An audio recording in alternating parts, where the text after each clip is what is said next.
Ezigbo ime ụlọ nze mmụọ ọzọ ekenekwa m unu biko na nna agwa na ọzọ na-akarịka biko na achọrọ m ka unu kaba arụ na vidiyo ya na onwe vidiyo m meplay n'ụlọ mana ka unu kaba arụ na n'elu ya n'isi maka na kịta awọz ka ọsọ nwaanyị na-agba jiri aka na ala na ọjọọ ọsọ onye na-agba sọọsọ ya ndị nwere anya sị gị na ọ mara ihe na-aga na Naịjirịa kịta na-atụ ezigbote asị ọcha ka onye aha na-asị.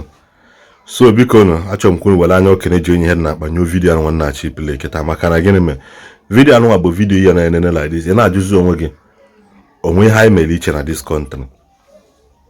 o nwere ihe anyị nwa bụ citizens of this country Nigeria mere iche maka na a na-ekwu ihe like this ọ na-adị ndị mmadụ ka ya sị na ihe na-ajọs na-akụfusi akụkọ mana biko nụ onye ọbụla na vidio anụ kaba arụ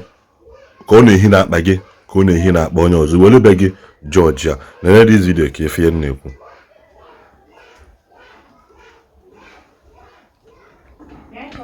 ama m na ị na-afụ this video kịta na-enene na-aga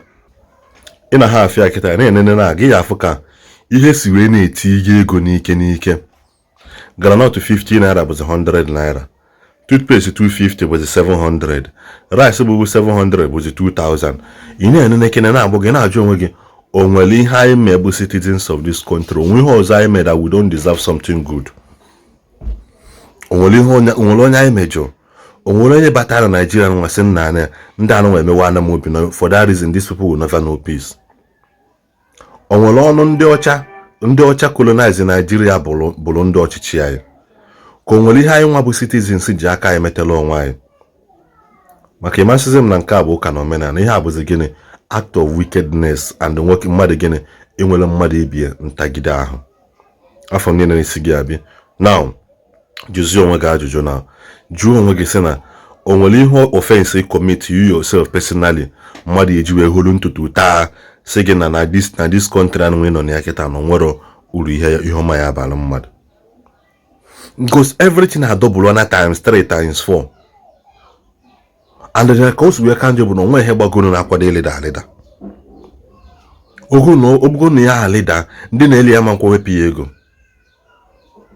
nweta vidiyo akaba arụchi ya maka vidiyo anụnwa via kịta enweghị m time for ụmụ agba sagasị nke asị saga asụrụ I don't have that kind of time now.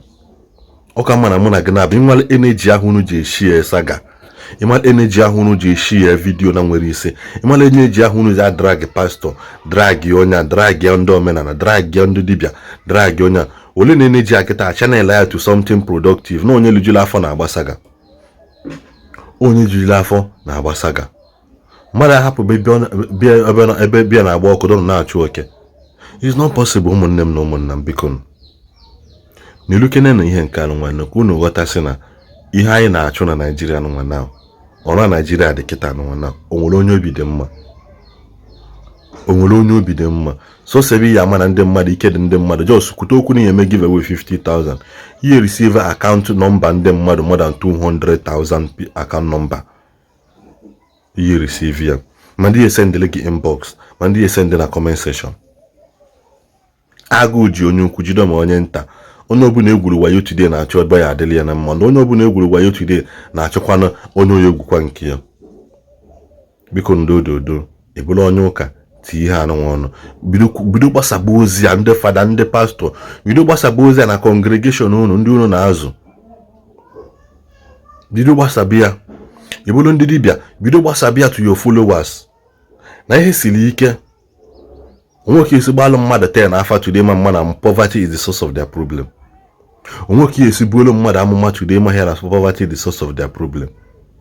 one of the biggest source of their problem biko n'udododo ịdị na-echa vidiyo anụ biko o nwere nke bele ego na ebe ị nọ tinye ya na comment section ka ọ dị na ndị be anyị.